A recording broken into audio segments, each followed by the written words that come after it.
Desde el instante en que el hombre dejara las cavernas para poder aventurarse por la luz del conocimiento, se ha atravesado diversos ciclos de cambios, los mismos que marcarían los hitos para un nuevo comienzo y un nuevo resurgir de una nueva cultura dominante.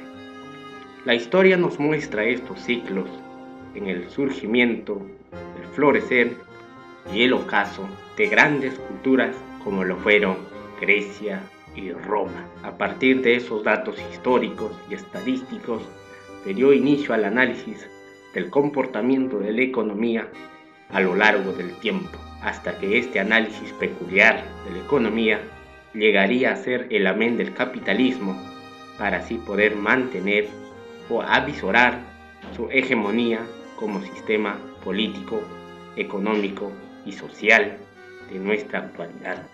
Es a partir de aquí donde el análisis económico se tornaría mucho más serio en cuanto respecta a los ciclos económicos. Permitámonos entonces conocer a un economista joven y soñador, impregnado por el fulgor de dar solución a carencias que de niño tuvo que afrontar cuando estos quisieron hacer mermar su primitiva existencia. Nikolai Dmitrievich Kondratiev nace en Rusia en el año de 1892 en el seno de una familia humilde y numerosa. Sus estudios primarios los cursó en su tierra natal. Culminó su formación en San Petersburgo en la Facultad de Derecho. Desde muy pequeño se le vio bastante interesado en las cuestiones económicas, tal y como se muestra el hecho de que fuese discípulo de otro gran economista como Tugan Baranovsky. En 1905, durante la Revolución, con tan solo 13 años, llegó a conformar el grupo de la Social Revolucionaria y salió del partido en 1919. Los años 20 son el renacimiento de la cultura rusa y el florecimiento de la soviética. Un notable grupo de literatos y científicos sociales destacó en ese entonces. Es en este contexto donde Kondratiev alcanzaría su esplendor como economista, liderando un importante grupo de pensadores economistas que tuvo una gran influencia en la nueva política económica, entre los que destaca Slutsky. En 1920 fundó el reconocido Instituto de la Coyuntura, centro para el estudio de los ciclos de los negocios. Caracterizado por ser una persona disidente en cuanto a su enfoque agrícola y sobre los pequeños negocios y en contra de la industria pesada, le puso en conflicto con Joseph Stalin, que exigía la masiva industrialización estatal y la concentración de la agricultura en manos del Estado. En 1928 fue destituido de su puesto de director del Instituto de la Coyuntura, arrestado y sentenciado a prisión en 1930, posteriormente ejecutado por orden de Stalin el 17 de septiembre de 1938. A partir de ello, sus ensayos y escritos fueron reprimidos por el gobierno de turno, privando la adquisición de los mismos a gran parte del público hispanohablante. Podemos destacar como una de sus aportaciones más grandes los ciclos de Kondratiev, en los cuales nos centraremos desde ahora. En 1926, Kondratiev es el primer economista que se da cuenta de que cualquier economía se va rigiendo por un gran ciclo, el cual tiene una duración de unos 50 años aproximadamente. Los ciclos de Kondratiev. Kondratiev observó que la economía seguía una serie de ciclos, que son los que vamos a describir a continuación, llegando incluso a predecir lo que en su opinión acontecería en el futuro. Tal y como él hizo, los ciclos son los siguientes. Ciclo 1. En este ciclo caben destacar las siguientes etapas. De 1895 a 1922 es una fase de prosperidad que se caracteriza por el fuerte desarrollo, como se puede observar en las industrias como la metalúrgica y de los fertilizantes. De 1914 a 1918 se desarrolla la Primera Guerra Mundial. De 1920 a 1924, la depresión bastante fuerte, tal y como simboliza la hiperinflación alemana y de otros países europeos. De 1924 a 1929, años conocidos como los felices años 20. De 1929 a 1945, la Gran Depresión, iniciada con el crack de la bolsa neoyorquina en 1929. Ciclo 2. En este ciclo caben destacar las siguientes etapas. En 1988 fue la época en que, según nuestro autor, se caracterizaría por la recuperación financiera. De 1988 al año 2000, según Kondratiev, esta época se caracterizaría por una nueva depresión provocada por un nuevo crack de la bolsa internacional, lo que acabaría en una gran guerra en torno al año 2000.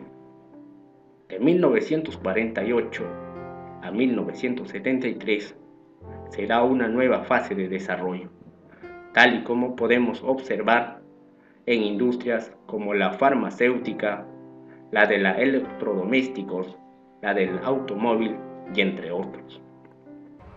Ciclo 3. En este ciclo caben destacar las siguientes etapas. Del año 2000 al año 2025, esta fase, según el autor de esta teoría, estará caracterizada por un gran desarrollo económico que podremos observar, por ejemplo, en los siguientes campos. Desarrollo total de la energía nuclear basada en la fisión y en la fusión. Salto de la ciencia al comenzar a destacar el desarrollo de la industria basada en la aplicación de la biología. Todos estos ciclos contienen 4 fases. Fase primera. Comenzamos nuestra explicación diciendo que esta fase se inicia cuando la economía se encuentra en un punto en el cual el consumo es bastante bajo y la inversión igual. Se cuenta con tasas de desempleo altos. En estos momentos, la economía irá caminando solo hasta alcanzar la cima del ciclo, el punto más óptimo, manifestado por la inflación positiva y constante. Mantener este punto óptimo económico es prácticamente imposible, ya que es muy probable que aparezca un factor como la guerra que incrementará la inflación, variando el comportamiento de este ciclo económico. Fase segunda. Como ya estábamos introduciendo al final de la fase anterior, la inflación se comienza a disparar, con lo que el gobierno, mediante la política monetaria y la política fiscal, se dispone a controlarla. Y el método para ello es intentar reducir la demanda, lo cual traerá 2 consecuencias básicas. Al bajar la demanda, bajará la producción y la inversión, y también los precios, seguidamente de la inflación, pero subirá el PAL, disminuyendo así el ingreso en las personas y en el Estado. Fase tercera. Como sabemos y como acabamos de describir anteriormente, la economía al finalizar la segunda fase está tocando fondo, donde el desempleo es muy alto, haciendo la respuesta del gobierno más que necesaria para que la economía vuelva a coger una tendencia de crecimiento. El uso de la política fiscal sería un error, craso error, en esta fase, porque lo único que haría sería aumentar la deuda, ya que el Estado posee déficit. La política económica sería la idónea, y la medida más destacable será la de bajar los tipos de interés, lo cual provocará dos efectos claros: mayor flujo de dinero por la baja tasa de interés, mayor consumo por hacerse mucho más accesible el préstamo. Fase cuarta. En esta fase se producirá lo que conocemos como el crack, donde los bancos comienzan a quebrar, pues en la anterior fase se habían concedido muchos préstamos, tal y como explicamos en la fase tercera. La sociedad se encuentra en un estado de tensión total y comienza a pedir que el gobierno actúe, ya sea devaluando la moneda o imponiendo aranceles, lo cual agravará más el estado de tensión social. Nikolai Dmitrievich Kondratiev constituye una figura intelectual que permite incluso mirar con esperanzas al futuro. Sin duda, su teoría y planteamientos son de inexorable lectura para todo joven de pantalones cortos o economista del siglo XXI.